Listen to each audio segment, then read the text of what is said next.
Hey there guys, welcome back for another Mortal Realms Monday magazine review. So this week we are looking at issue 50, with which we get some Sigmoid Ruins. Now obviously this is part of another sprue. I think this is part of the sprue that had the head on it, maybe. Otherwise it's part of an upcoming sprue. I know that we have one more left for the ruins, and then we move on to that Egyptian type looking stuff, you know, with the big dog type statues and that. But yeah, so we've got some ruins here. Obviously the painting video for this you can check up in the corner there, and obviously I'll do it similar to this but a little bit more green tint to fit it in with the head that I did.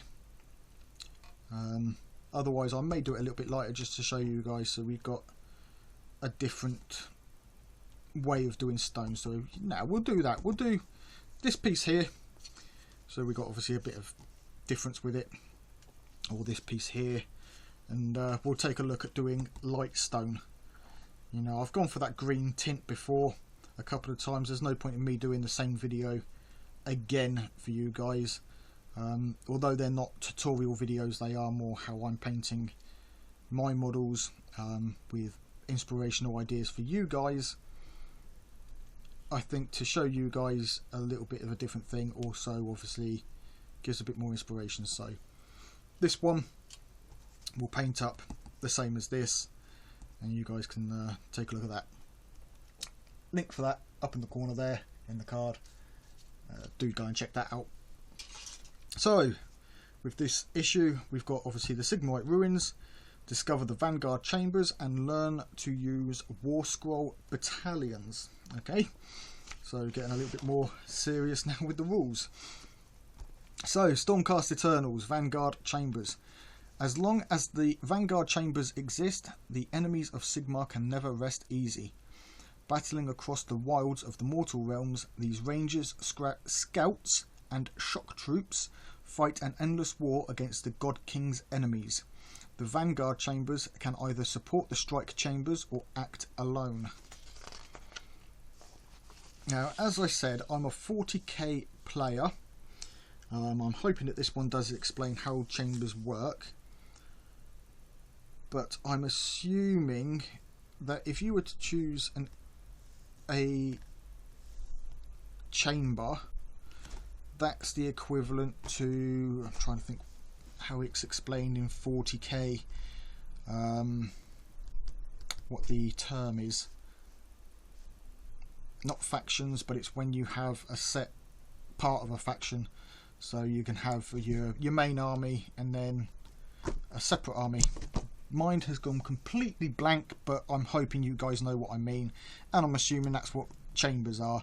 You've got your main chamber and then you have your smaller ones assisting with it. So essentially you could have your main army being Celestial Vindicators, and then a chamber of a Vanguard chamber of, say, what are they called?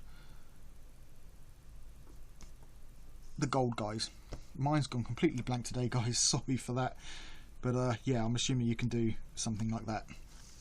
But we'll find out. I'm hoping it'll explain it in here, as obviously any of you guys that don't know, it'll be good for you guys to find out. So, the Realms, the Prime Inner Lands Part 3, or the Realms Part 3, the Prime Inner Lands. The coming of Chaos to the mortal realms was a disaster for Nagash. A series of defeats saw him lose much of the control he had over Shyish, and led him to break his allegiance with Sigmar. He withdrew from the conflict to gather his power, but it would be many years before he recovered his true strength.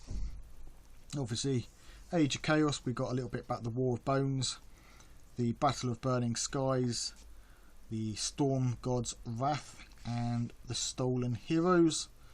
We got a Great Black Pyramid. This structure was the key to Nagash's dark plan for the mortal realms. However, he would not activate it until after the Age of Chaos was over. Then we got the Scourge Inescapable and Raid and Pillage. Right, moving on, we've got the Ogre More Tribes realms. So the Ogre. Not entirely sure what these guys were called in fantasy, but I do recognise them as they weren't giants. I think they were ogre tribes, weren't they? Not ogre. Anyway, huge, strong and very, very hungry. Ogres have feasted upon the inhabitants of mortal realms since the age of myth. Ogres fight in clans known as the More Tribes. These More Tribes are both revered and feared across the realms, for they have the might to destroy empires. So you've got Beastclaw Raiders, Gutbusters and Noblars. A simple arrangement binds the Noblars and the Ogres. The Noblars do what the Ogres tell them to, and they usually don't get eaten. Noblars are small but crafty, performing countless odd jobs for their masters, building deadly inventions out of scrap and even taken to battle in vast screeching hordes. So another one for the realms. This is Battles, and this is Chilled to the Bone. So from the looks of it, obviously this is going to be about some of the ogre tribes. Oh, yep, ogre tribes. I'm just going to call them ogres. That's what they are. We got a little bit on Frost Lords. So these are Beastclaw Raiders and Thunder Tusks. They look pretty cool. Big, woolly beasts. They're not mammoths, but they are beast-like. Then obviously we got how to build the Sigmoid Ruins. Nice and easy this one, guys. Cut them out. There you go, done. Easiest thing to have built in the entire history of model making, I think. Cut them from the sprue and you're done. Oh, we have to glue one. Yeah, it was close enough. So glue one, assemble the rest, or leave the rest. Right, so obviously painting it here, they are going with that light grey look. I think what we'll do today, guys, actually, we will copy this. So we will do exactly what this says for grey or white stones. We will do it on this piece, as it seems to be separate in the middle from this, so we've got both parts of it. We've got some of the ground that we can put on, and I think it's got bones, maybe. It's got a couple of skulls in there, I think. Yeah, we've got some skulls along the edge. So we'll do this one and we will follow this. That way you guys can see what this could end up like, and I can see obviously what they think of it. Now I'm not going to do it in Corax white. I will spray mine with a white and then just put a quick layer over the top of Corax white just to get that grey white, and then do this, and then we can go over this way for the rest of it. So we'll have a look, see what happens, and this is what we should end up with. See if I can get it close to this. So, War Scroll battalions. If you wish, you can organise the units in your army into a special type of formation by using a War Scroll battalion. Doing so will give you access to additional abilities that can be used by the units in the battalion. So, Battalion Organization. A War Scroll battalion is made up of 2 or more units. You must decide which War Scroll battalions you want to use and which units are in each one when you pick your army. Reinforcements cannot be part of a War Scroll battalion. Now that will confuse the crap out of me, so I will let you guys read through that, and I'll have a proper read later on and figure it out. And I think the difference between me running this series and the upcoming Imperium series is I will definitely be following or doing an extra video focusing on things like this. Assuming they do things like this in here, and the battles and stuff we will run and do that as well. So that way you guys can learn along with me. Now 40k, I do play a little bit and have played over the years, so I do have a bit of experience with that. So when it comes to certain things, I will know what I'm doing. With this, I didn't really want to do the battles, as all of this was, you know, the channel was brand new when I started it, and I think doing the battles and some of the learning stuff when I don't even have an idea what I'm doing wouldn't be good for you guys to watch. It may end up confusing you more than you would be if you were to learn it yourself. But at least with the 40k one, the Imperium, I'll understand it and be able to go through it a little bit more. If, however, you guys would like to see me go through this, then I could keep Mortal Realms Mondays and go back through all of the issues, doing just the battles and the learning side of it. I can start that soon if there is enough call for it, and start uploading those videos each week, midweek or whatever, you know, random days, catch up to where we are now. I mean, we've still got 30 issues to go, 30 odd issues, 30 issues, so we've still got 30 issues to go. I'm sure I can do 1 or 2 videos a week on the battles and get those uploaded to catch up, and then we can carry on with them each week. Let me know down in the comments, guys, if you want to see that and you want to see me go through these and learn myself, and then you guys can correct me and, you know, we can help each other out. Then I'll take a look at doing it. And if you guys let me know on this week's video and next week's video if there's enough call for it. I know I've only got 195 subscribers at the minute, but if I get, say, let's say 20 likes on this video, and I'll do that. If we can get 20 likes out of my 195 subscribers, that can't be asking too much.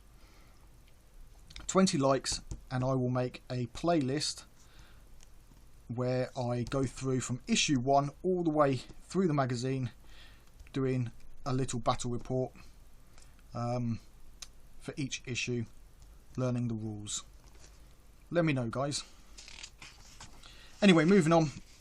This week's battle, Headhunt. Since the Age of Chaos, much of Camon has fallen into ruin. Once great cities are now home to nothing but the dead, and the dead in the mortal realms do not rest easy. As Anastasia Starstrike's Stormcast Eternals fight to secure the Sigmoid, something very old and very evil awakens to repel these new intruders. Gathering an execution horde to its side, a Lord Executioner prepares to take the heads of its Azerite foes. So again, big battle one for this. 3 mats, mat 1, mat 2, mat 3. I don't think we have mat 4 yet, so obviously that's why we're using 1, 2 and 3. One objective right in the centre of mat 2. And the armies are Nighthaunts and Execution Horde. So that will consist of a Lord Executioner and 3 units of 1 Spirit Host. So 1, 2 and 3. 10 Chain Rasps and a Dreadblade Harrow. So the Horde is its own thing, and then the Chain Rasp and Dreadblade Harrow are a separate one.